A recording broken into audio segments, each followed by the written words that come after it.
इंतजार करने वालों को उतना ही मिलता है जितना कोशिश करने वाले छोड़ देते हैं। दर्शकों, स्वागत आप सभी का बिजनेस टॉक में। ये सफर है जीरो से हीरो तक और आज के सफर में हम आपको ले आए हैं नागपुर में। जी हाँ, नागपुर के हाईलैंड पार्क के ओनर और उसी के साथ साथ विदर्भ इन्फोटेक प्राइवेट लिमिटेड के सीएमडी प्रशांत उगे इनसे बातचीत करने। तो आइए शुरू करते हैं सफर जीरो से हीरो तक का। मिस्टर प्रशांत उगे chairman managing director of Vidarbha infotech private limited Nagpur के। नागपुर रामदासपेट से ऑपरेट होने वाली प्रशांत जी की ये कंपनी आईटी इंडस्ट्री और टेलीकॉम सेक्टर में सेवाएं देती है। हिंगनघाट वर्धा डिस्ट्रिक्ट में पले बढ़े प्रशांत उगे आज नागपुर में आईटी इंडस्ट्रीज में अपने विदर्भ इन्फोटेक प्राइवेट लिमिटेड से राज करते हैं। Prashant ji Vidarbha computer and media dealers के प्रेसिडेंट भी है और वे हर साल कॉम्पेक्स इस प्रदर्शनी से कंप्यूटर की दुनिया से विदर्भ के युवक युवतियों को रूबरू करवाते हैं। मिस्टर प्रशांत उगे इन्होंने 2013 में नागपुर के टॉप के अम्यूजमेंट पार्क हाईलैंड पार्क को खरीद लिया है और एंटरटेनमेंट और हॉस्पिटैलिटी की दुनिया में कदम रख लिया है। दर्शकों, आइए बातचीत शुरू करते हैं प्रशांत उगे सर से। सर, बहुत बहुत स्वागत आपका बिजनेस टॉक में। Sir, Vidarbha infotech private limited उसी के साथ साथ हाईलैंड पार्क, इतने बड़े ग्रुप के आप संभालते हैं, ओनर हैं आप यहाँ तक। आपकी शुरुआत कहाँ से हुई? आपका बचपन कहाँ बीता? मेरा बचपन एक हिंगनघाट तहसील वर्धा डिस्ट्रिक्ट में एक छोटा सा गांव है वडनेर, वहीं पे पैदाइश हुई और वहीं पे छोटे से बड़ा हुआ। सर, परिवार में कौन कौन थे आपके? मेरे पिताजी जो कि स्कूल टीचर थे, रिटायर्ड हो गए हैं अभी, और माता जो हाउसवाइफ थी, और बड़े भाई है जो डॉक्टर है, और एक छोटी सिस्टर है। मतलब 5 लोगों का? जी, हमारा छोटा सा परिवार। सर, फिर घर की परिस्थिति कैसी थी? मतलब मिडिल क्लास थी कि लोअर थी? मतलब सब ठीक? हाँ, लोअर मिडिल क्लास। मतलब अकेले पिताजी कमाने वाले थे। बड़े भाई जो कि यहाँ नागपुर में एमबीबीएस पढ़ते थे, तो उनकी पढ़ाई का खर्चा होने के बाद जैसे तैसे हमारी पढ़ाई और घर चलाना, तो हाँ काफ़ी कठिनाई वाला समय था। फिर भी आप लोग के रिलेशन कैसे थे? भाई थे, बहन थे, माता पिता के? पापा स्ट्रिक्ट थे, स्कूल टीचर थे तो? जी, पापा हमारे बहुत ही स्ट्रिक्ट थे। शायद उनके स्ट्रिक्टनेस की बदौलत ही आज हम कुछ बन पाए हैं। और मेरे बड़े भाई जो मेरे से करीब 8 साल बड़े हैं, तो वो इतने उम्र का डिस्टेंस होने के बाद एक्चुअल बड़े भाई जो कहलाते हैं वही है। नहीं तो क्या 1-2 साल का डिफरेंस रहे तो भाई दोस्त ज़्यादा रहते। मगर हाँ, अब जाके हम दोनों काफ़ी घुल मिल गए और दोस्त जैसे रहते। जी। और बहन के साथ आपके रिलेशन कैसे? बहन मेरी लाडली थी काफी? बहुत ज़्यादा लाडली थी। एक तो आखिरी संतान थी, और वो जब तक पैदा हुई तब तक बड़े भाई जैसा मेडिकल करने चले गए थे। फिर वो जैसे बड़ी होना शुरू हो गए तो वो डॉक्टर बन चुके थे। फिर मैं भी कुछ कमाने लग गया, तो वो काफ़ी उसका लाड़ प्यार में गया। उतनी कठिनाई वाला समय वो उसको नहीं देखने पड़ा। और माता जी के बारे में कुछ बताइए। हाँ, हमारी माता जी, संस्कार घर में होते तो हमारी माता जी ने ही बेसिकली पूरे परिवार को संभाल के रखा है। पिताजी ने तो मतलब कैसे तो भी पैसे कमाना है और सबको संभालना है। काफ़ी बड़ा परिवार था पिताजी का भी, उनके भी 3 भाई है, और काफ़ी लोग हमारे यहाँ आते थे पढ़ने वगैरह।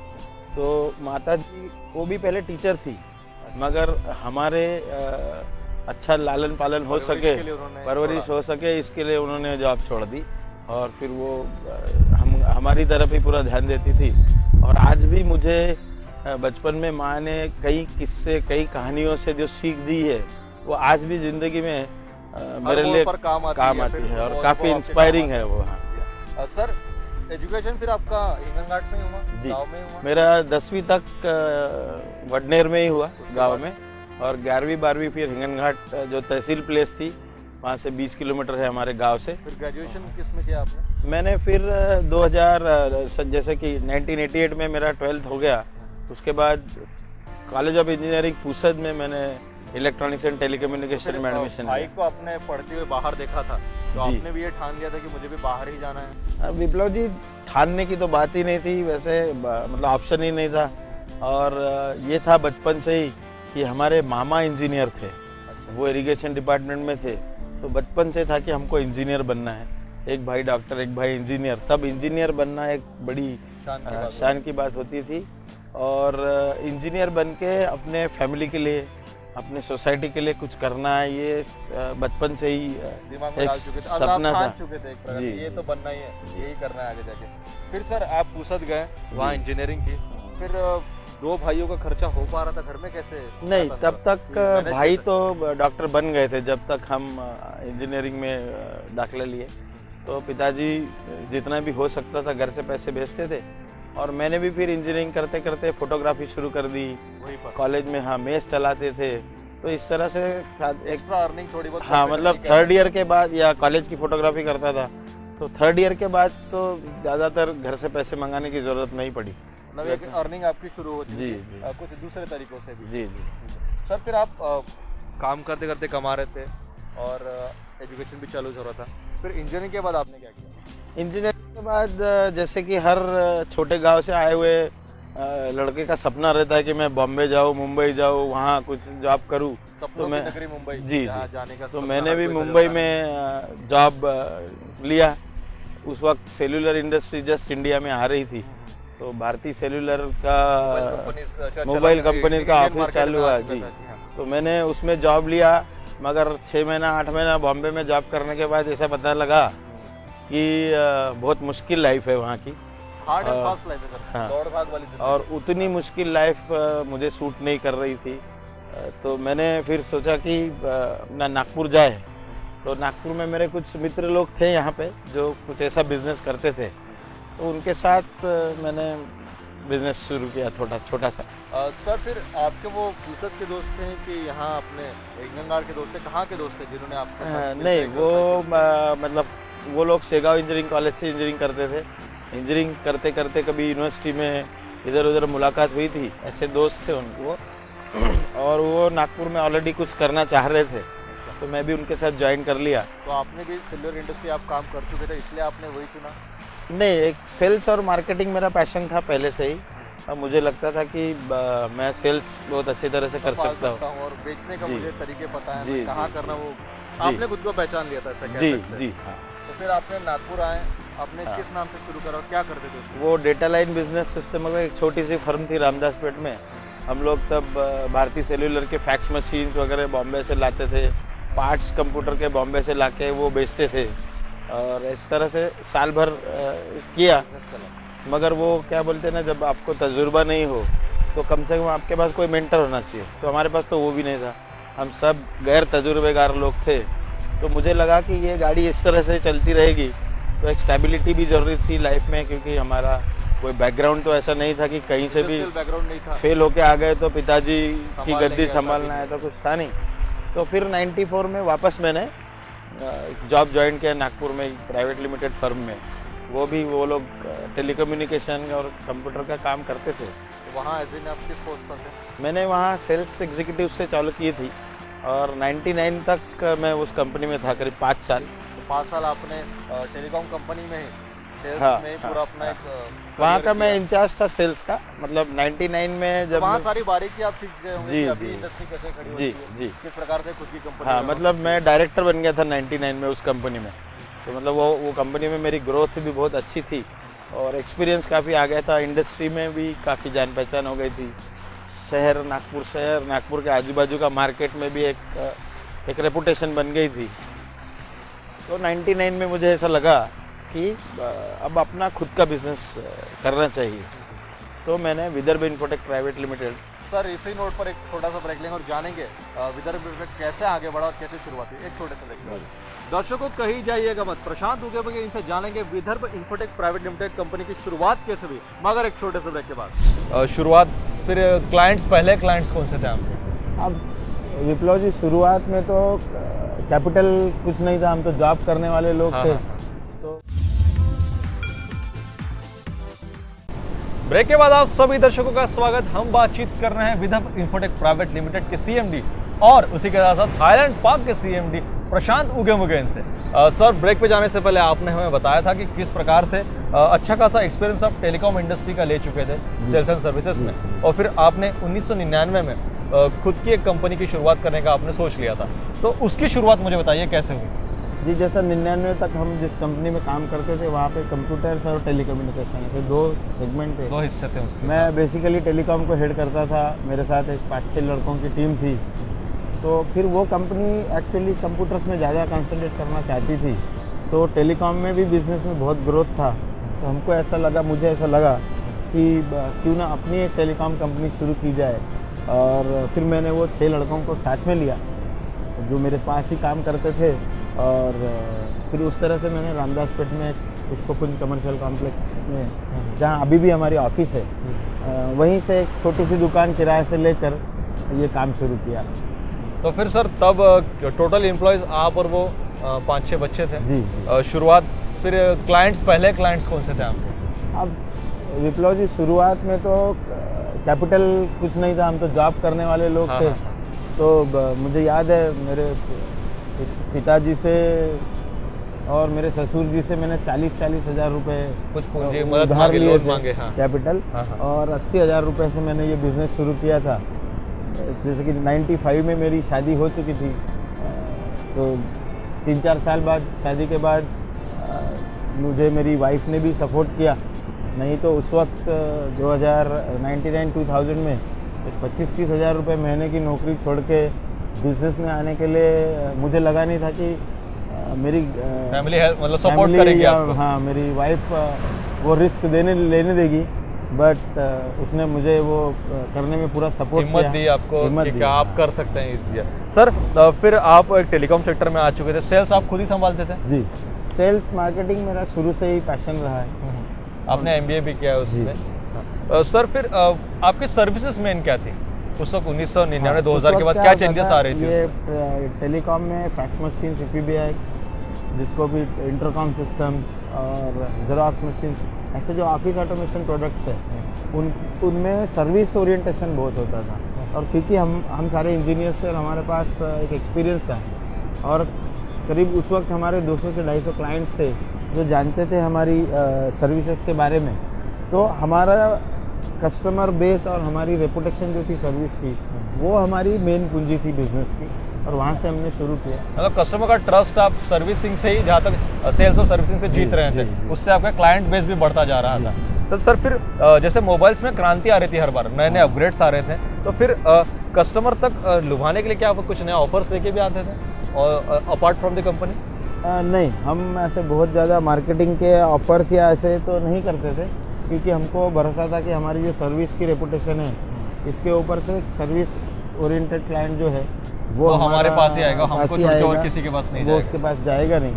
और फिर 2000 में हमने उस वक्त बिरला AT&T के नाम से जो सेलर एक कंपनी आई थी, उनका काम शुरू किया, और आज जिसको आइडिया सेलुलर और आज भी हमारे पास वो काम। तो सिर्फ अपने विदर्भ तक ही इसको सीमित रखा कि इसके बाहर भी आपने ब्रांचेस खोले? जी बराबर। विदर्भ इन्फोटेक प्राइवेट लिमिटेड जब हमने शुरू की थी 2001-2002 तक, तो हम नागपुर में ही करते थे। फिर हमने टेलीकॉम के साथ साथ कंप्यूटर्स में भी डाइवर्सिफिकेशन कर दिया, कंप्यूटर्स में भी फुल फ्लेश काम शुरू हो गया। 2004-05 में हमने 4-5 तक हम नागपुर की एक अग्रगण्य या एक नामी कंपनी में आपका नाम शुमार हो चुका था, और काफ़ी हमारा क्लाइंट बेस भी बढ़ गया था, टर्नओवर भी अच्छा हो गया था।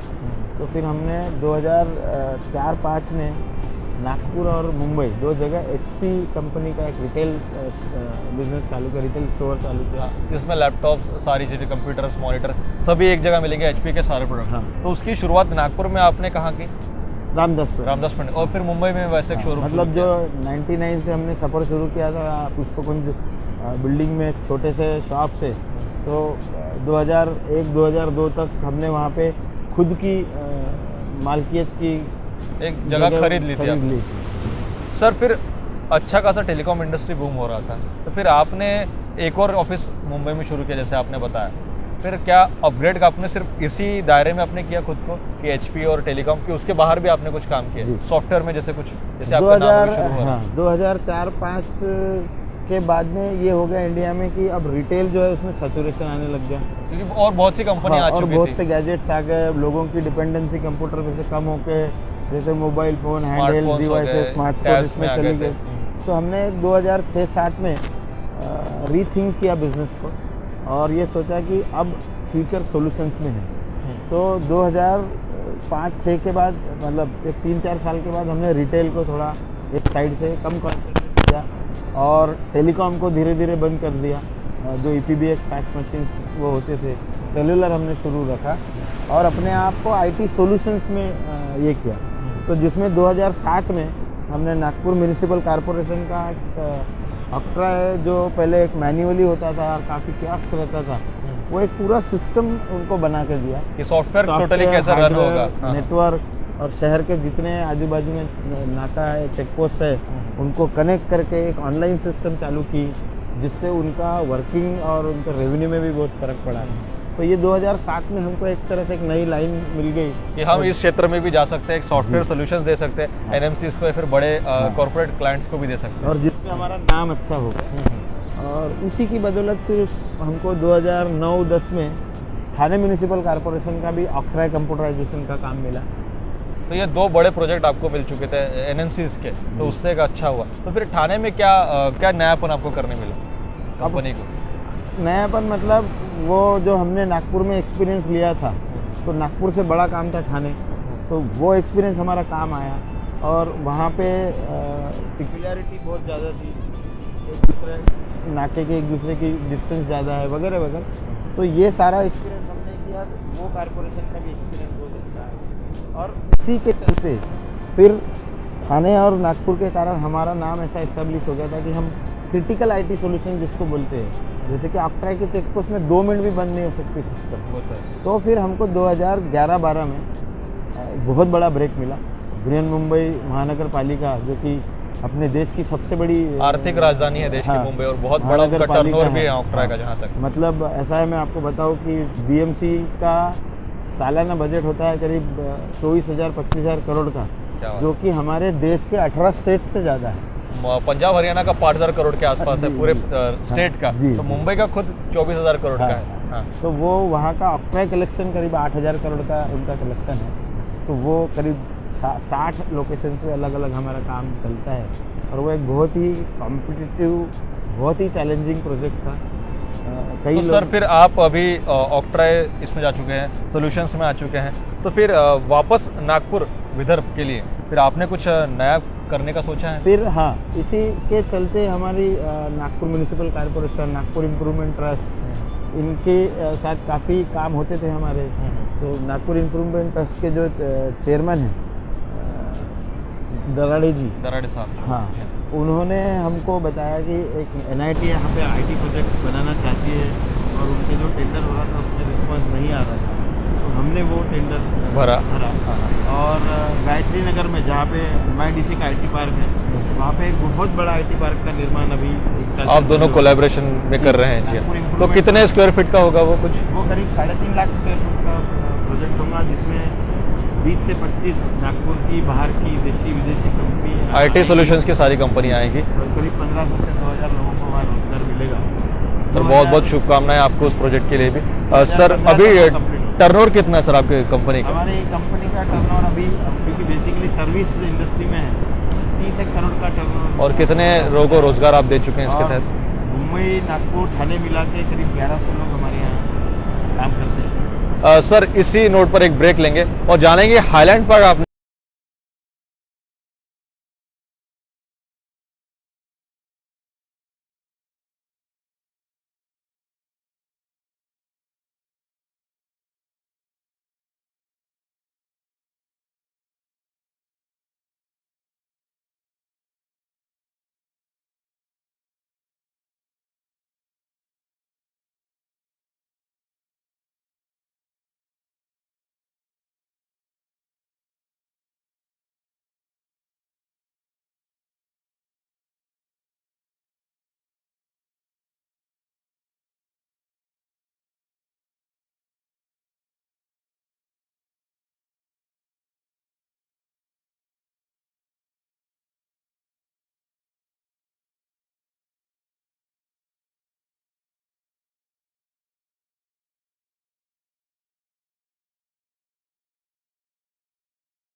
पिकनिक के लिए बहुत ही कंसेशनल रेट में हम लोग यहाँ ये फैसिलिटी प्रोवाइड करते हैं, जिससे करीब साल के 50 से 1000 बच्चे तो हमारे यहाँ खुशियाँ मनाने आते हैं। आसपास के विदर्भ के सारे स्कूलों जी, के बच्चे। वो खास करके मिडिल क्लास और लोअर मिडिल क्लास फैमिलीज के बच्चे होते हैं। प्लस वीकेंड्स में नॉर्मल विजिटर भी, क्योंकि अभी 10-12 साल पुरानी इंस्टीट्यूशन है, तो इसका अपना एक नाम है और आप देख ही सकते हैं कि ये काफी प्रचलित है यहाँ पर। हाँ, यंगस्टर्स और- काफी आते हैं, कुछ हाँ। मिडिल एज के लोग भी आते जी। हैं, ओल्ड लोग भी मैं देख रहा हूँ जहाँ पर यहाँ पर मतलब अच्छा खासा टाइम स्पेंड करने लोग यहाँ पर बिल्कुल, आते हैं। बिल्कुल। सर यहाँ पर आप और क्या क्या अपग्रेड करने वाले, क्योंकि आप खुद एक इंजीनियर हैं और आप बहुत कुछ दुनिया घूम चुके हैं, तो आप यहाँ पर क्या नई फैसिलिटीज लाने वाले हैं आने वाले कुछ कालों में? जैसे नागपुर में एक कमी है कि अब नागपुर एक बहुत बढ़ता हुआ शहर है, आईटी की बड़ी बड़ी IT का कंपनीज, बहुत बड़ा हब है और इंटरनेशनल मार्केट करके नागपुर की तरफ देखा जा जैसे रहा है। मिहान आ रहा है तो काफ़ी बाहर के लोग यहाँ आएंगे, तो हम इसको अब एक रिसोर्ट में तब्दील करना चाह रहे हैं, जिसमें करीब 100 से 120 यहाँ पे रूम्स बनेंगी, एक बड़ा बैंक्वेट हॉल, कंपनी इसके जिसमें कॉन्फ्रेंसेस हो सकते हैं, कारपोरेट इवेंट्स हो सकते हैं। उसके बाद लॉन्च 50-50 हज़ार फुट के लॉन्च हम डेवलप कर रहे हैं, क्लब हाउस, जिम्नाशियम, एक इंटरनेशनल लेवल का spa, so that this will be A complete resort. Tourist hub करके ये एक जी। खड़ा हो जाएगा, ये एक जो स्पॉट जहाँ पर हम हैं। तो लिटरली सर, ये कितने सालों में आप ये सब करने वाले हैं? कुछ ये अगले 2 साल में हमारा ये प्रोजेक्ट कंप्लीट हो मैं देख रहा जाएगा। हूँ, या तो शुरुआत हो चुकी है काम जी, को, जी। और अच्छे खासे एक बड़े लेवल पर आप इसके मार्केटिंग भी कर रहे हैं और अच्छे जी। लेवल पर इसका तकनीकी सारी सुविधाएं भी आप शुरू कर चुके हैं यहाँ जी, पर। जी। सर, अच्छा खासा आपका बिजनेस टेबल है, बच्चों को आप सेट कर रहे हैं, उनके लिए एक फ्यूचर बना रहे हैं, एक अच्छी खासी जी। इंडस्ट्रीज से आपका विदर्भ इन्फोटेक प्राइवेट लिमिटेड भी अच्छा खासा टर्नओवर कर रहा है, ये भी आप अक्वायर कर चुके हैं। क्या आप सोशल सर्विस पे भी बिलीव करते हैं? क्योंकि जी, मैं- डॉक्टर B.R. अम्बेडकर कहते थे कि अपना कमाई का 20वां हिस्सा हमें समाज को देना चाहिए, जिससे समाज उभरेगा। तो आप क्या जी, ऐसा अच्छा बिल्कुल। करते हैं? मेरी भी सोच यही है। तो मैं जैसा सोशली अगर आप बोलेंगे तो विदर्भ कंप्यूटर डीलर्स एसोसिएशन, जिसकी मैं अगुवाई करता हूँ पिछले कई सालों से, जिसके बैनर के तहत कॉम्पैक्ट करके एक बहुत ही अच्छी प्रदर्शनी नागपुर में होती है, जिससे हर साल जनवरी महीने में होती है। जनवरी महीने में होती है। उसके बाद मेरे बड़े ब्रदर और हम लोग मिलकर एक वृद्धाश्रम चलाते हैं हिंगना से थोड़ा आगे, किस नाम से चलाते हैं सर? संजीवन वृद्धाश्रम, कानोली 12 रोड कानोली पर जो 12 है, रोड पे। जी हाँ, तो वहाँ पर आप वृद्धाश्रम भी चलाते हैं? वृद्धाश्रम कितने चलाते लोग हैं। हैं वहाँ पर? अरे अभी करीब वहाँ 50 वृद्ध लोग हैं, जिनकी हम सेवा करते हैं, जिनको वो दुआएं ले रहे हैं सर, आप दुआएं एक ले प्रकार रहे से कह हैं। सकते हैं, हाँ। प्लस जैसा कि ये बाबा आमटे जी की प्रोजेक्ट है आनंदवन और लोक बरादरी, तो जिस तरह से भी हो सके उनके लिए साल में कोई प्रोग्राम करके चैरिटी किसी न किसी प्रकार से सहयोग करते हैं आप। सहयोग करते रहते हैं। जितना हो सकता है उतना करने की कोशिश करते तो हैं। डोनेशन वगैरह भी करते हैं ऑर्फनेज लड़के, जी, उनके जी, कुछ जी, अनाथालय को जी, वगैरह। जी। सर, वैसे आप यहाँ पर क्या कंसेशन रेट में मुहैया तो कराते ही हैं, जहाँ जी, तक मुझे जी। पता है? यहाँ कंसेशन तो स्टूडेंट्स को है, बाकी जैसे कि कोई अनाथ आश्रम है या कहीं से डिसेबल्ड बच्चे आते हैं, तो उनको तो ये पार्क पूरी तरह फ्री है। करवा जी, देते हैं। जी। बहुत सी दुआएं ले रहे हैं सर आप, ये बहुत जी। अच्छी बात है। बहुत कम बिजनेसमैन अपने बिजी शेड्यूल से और पैसे का ध्यान हटाकर इतनी सारी समाज सेवाएं करते हैं जी, और जी। सोशल वर्क भी करते हैं, जी। बहुत कम देखने को मिलता है। मैं शेखर वासुदेव सावरकर, यहाँ के हाईलैंड पार्क के इंचार्ज। मैं सर को लास्ट 16 साल से जानता हूँ। सर हमको यहाँ पे हरदम गाइड करते रहते हैं कि पार्क कैसे मेंटेन रखना चाहिए, यहाँ से जो गेस्ट आते हैं उनको कैसे बात करना चाहिए, उनको कैसे गाइड करना चाहिए। अगर सर यहाँ आके बताते रहते हैं हरदम। यहाँ स्टाफ को कोई कभी प्रॉब्लम रहती है तो सर उनसे डिस्कस करते हैं, उनके प्रॉब्लम सॉल्व करते हैं और सॉल्यूशन भी ढूंढते हैं सर। आज वो सक्सेसफुल बिजनेसमैन है, वो एक अच्छे पिता भी है, अच्छे हस्बैंड भी है। हस्बैंड जो मेरे फ्रेंड है, मुझे जब भी कोई प्रॉब्लम होती है तो वही सॉल्व करते हैं। हमारे बच्चों की भी कोई प्रॉब्लम है, वही उनको सपोर्ट करते हैं। उनका अभी सेटल हो के बड़ा बच्चा बेटा क्या करेगा और छोटा क्या करेगा, उनको सब ये उनका फ्यूचर उन्होंने तय करके रखा है। और एक उनको जो भी प्रॉब्लम होती है बच्चों में, फट से वो सॉल्यूशन निकालते हैं। और ऐसे बहुत से बच्चे हैं जिनको उनको बहुत सपोर्ट करते हैं। सर, आप सेट है, सब कुछ सेट है आपकी लाइफ में, पर आज के युवक कई है जिन्हें मार्गदर्शन की जरूरत है। जी। उन्हें कोई गाइड नहीं करता आजकल, तो वो निराश हो रहे, हताश हो रहे हैं। तो आप इस चैनल के माध्यम से, इस शो के माध्यम से उन्हें क्या संदेश देना चाहेंगे? जी, मेरा ये बहुत पसंदीदा सब्जेक्ट है, युवकों को मार्गदर्शन करना। वैसे मैं बताना चाहता हूँ दर्शकों को कि आपके चैनल के थ्रू या मेरे किसी भी कंपनी में आके मुझसे कभी भी कांटेक्ट कर सकते हैं। मुझे खुशी होती है किसी को अपनी स्टोरी बताते हुए, और मैं युवकों को यही कहना चाहता हूँ कि आप कौन सी फैमिली से आ रहे हैं, आपका बैकग्राउंड क्या है, इससे कोई फ़र्क नहीं पड़ता है। आप जो कर रहे हैं उसको पूरी लगन से कीजिए, आप अपना 100% दीजिए, तकदीर आपका साथ देगी ही देगी। मेरी तकदीर में ये लिखा ही नहीं है, मेरे पास ये बैकग्राउंड नहीं है, मुझे किसी